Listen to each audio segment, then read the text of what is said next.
and conductor Aleksey Igudesman and award-winning actor and director John Malkovich. Thank you both for visiting us. Thanks for having It's an me. exciting day. Yes. So tell us about the show. It's really unique and exciting. Yeah, it is indeed a unique show. Basically, it's a show where we combine some of the most beautiful pieces of classical music with some of the most horrible reviews about it. I mean, it sounds nasty, and it is nasty. They're pretty nasty, though. To a certain extent. Yeah.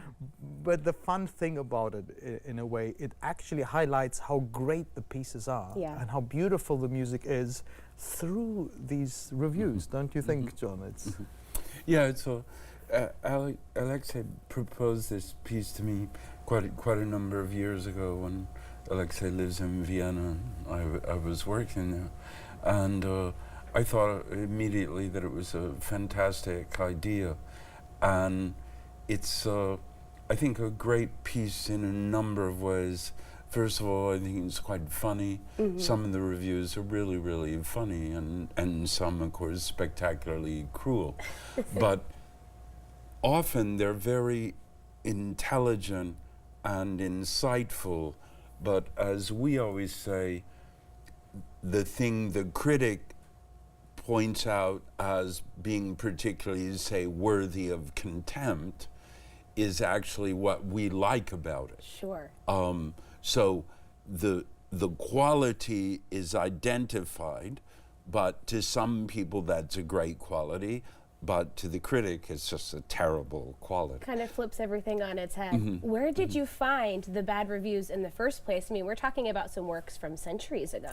Oh, different publications, the internet. You know, there's such. It is helpful. There is such a thing, and sometimes we ask friends as well to search and research for us, especially in a particular review about John.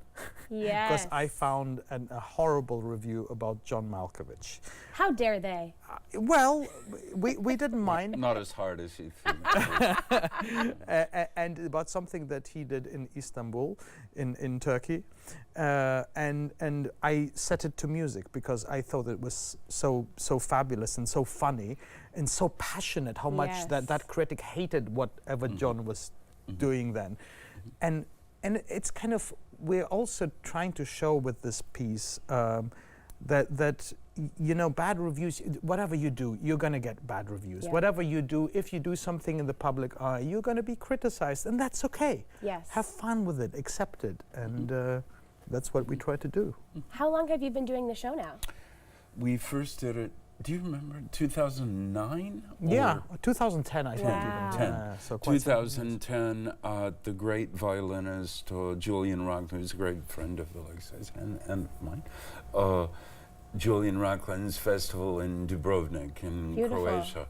And we had great players, fantastic players.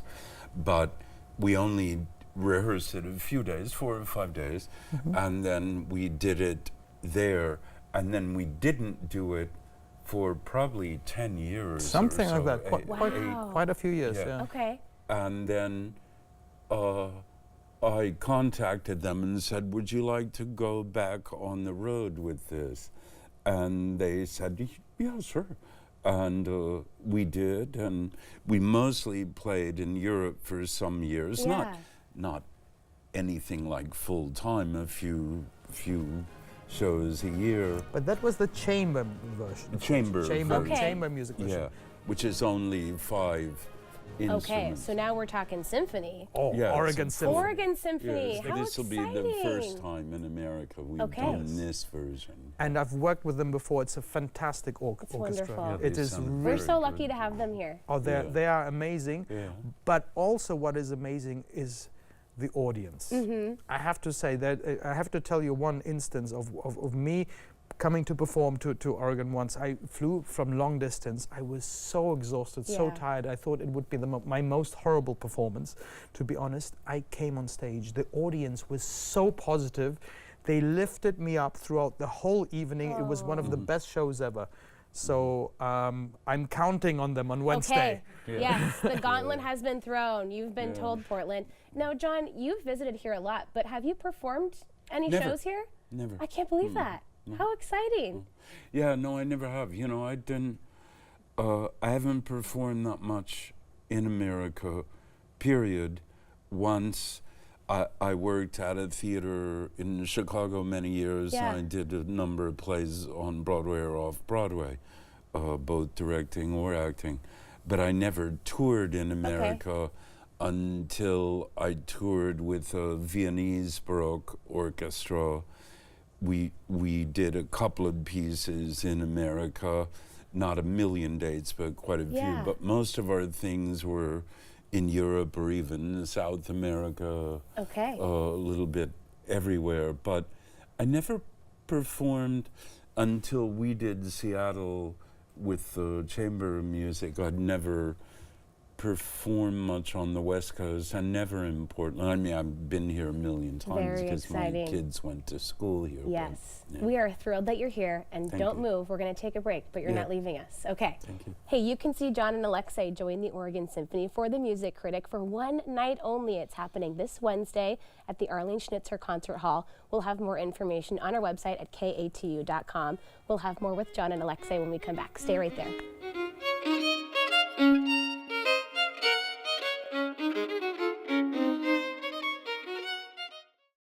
Aleksey Igudesman, Steve Burton writes, quote, garbage.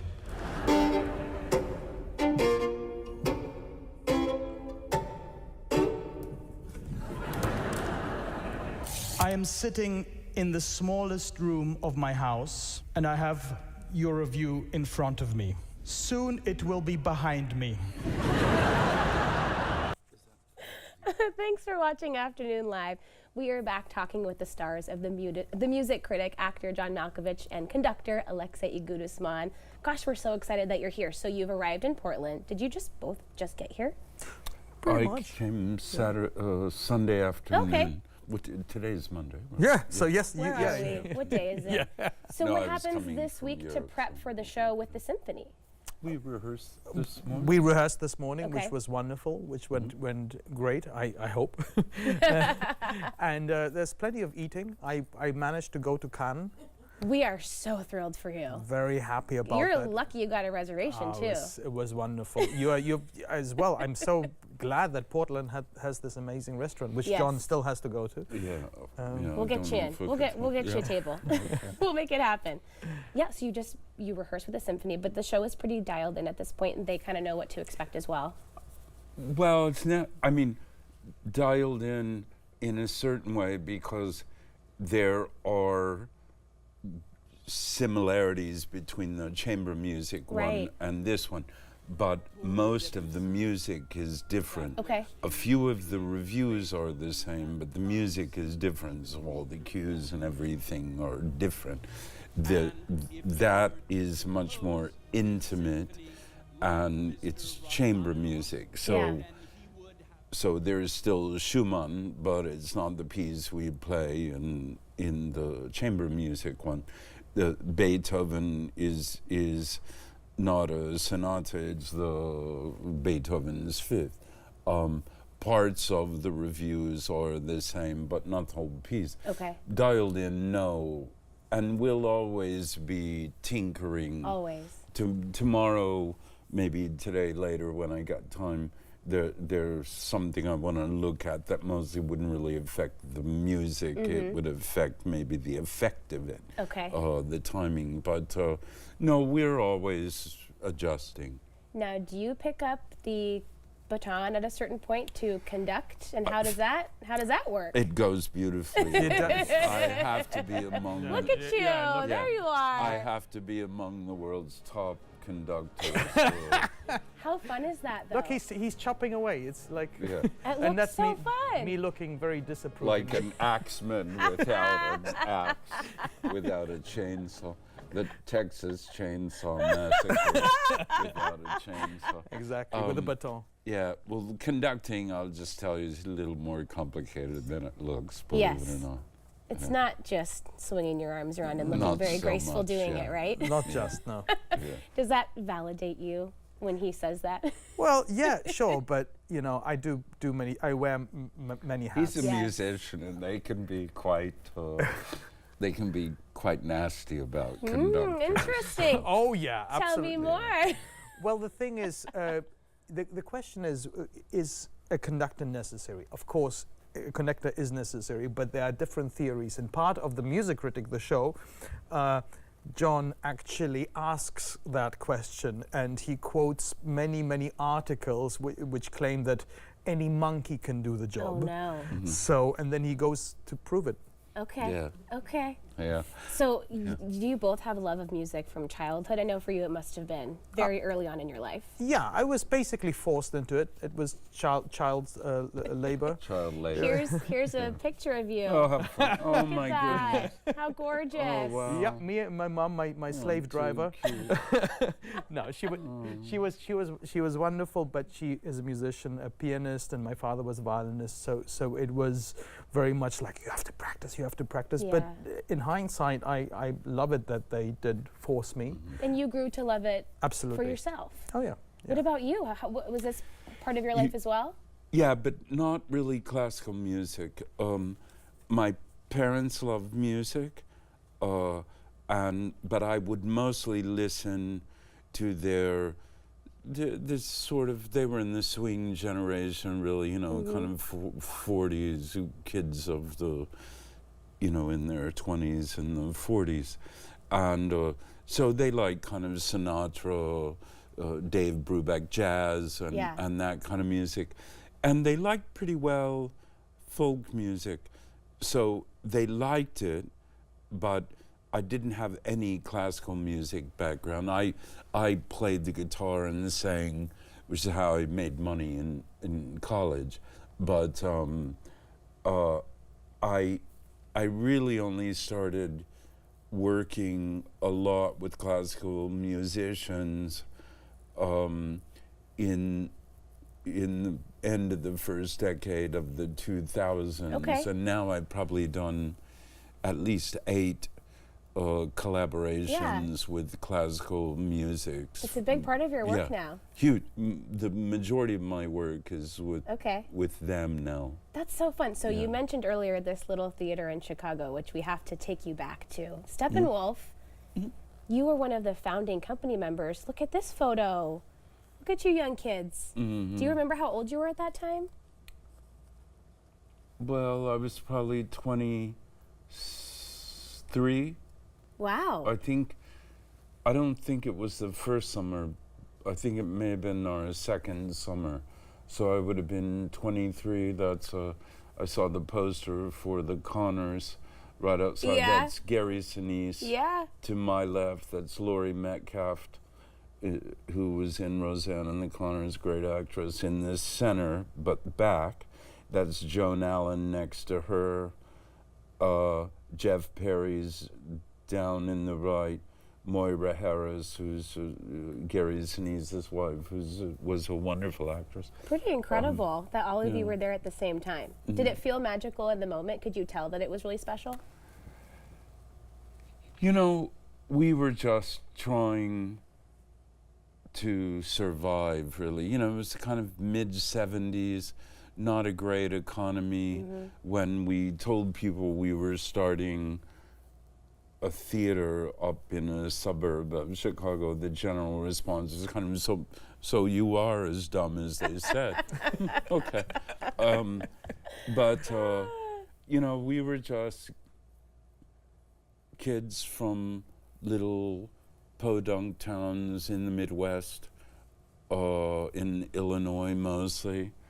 And it was a struggle, but not to the extent as the kids say the struggle is real, but it was a struggle. For sure. 7 years we just worked regular jobs like real people. Right. Or in some imitation of real people, and then did our theater at night, and nobody cared, and et cetera, but why should they? And we survived, and it's still there. I'm no longer a member, but it's still there. I had lunch with the artistic director a few days ago. Oh, wonderful. And you know, they're still working, and most of my colleagues, there are many who aren't in that photo, have done excellent work and have had a great deal of success. Just to keep working as an actor is so difficult. Yeah, well, I think it's a union that at any one point, it could be wrong now, maybe there's more work or less, I don't know, 98% of which are unemployed. And so it's not an easy life for people who aren't as lucky as I am, or as lucky as many of us from Steppenwolf. Well, you did the work to find that success. Yeah, but you know, a lot of not successful people do the work too. That's true. And That's do true. it very well. But that's a little known sad story in life, I think. Well, and Aleksey, you've done a lot of film as well and worked with some really brilliant composers. Do you have any favorite projects or memories? Well, Hans Zimmer is definitely, he's a very dear friend. Some of our collaborations have been wonderful, have been fun. We worked on the Sherlock Holmes movies together, for example. There you go. Yeah. Look at us. We've got it all ready for you. How clever. So that was a lot of fun. That was with Guy Ritchie as a director, and many funny anecdotes from that. Yes. But generally, I love to wear many hats. I love performing. I love writing music, concert music as well, and I love writing film music. And of course, being on stage and doing these special projects with John. That's definitely one of my absolute highlights. So Wednesday is going to be very special for me. We're so excited. Hey, thank you both again for joining us. Thanks it's for such a treat us. that we got to visit with you, and I'm so excited for everyone that's going to see the show. It's going to be spectacular. Hey, you can see John and Aleksey join the Oregon Symphony for the Music Critic one night only this Wednesday night at the Arlene Schnitzer Concert Hall. We'll have more information on our website at katu.com. We'll be right back with more Afternoon Live right after this.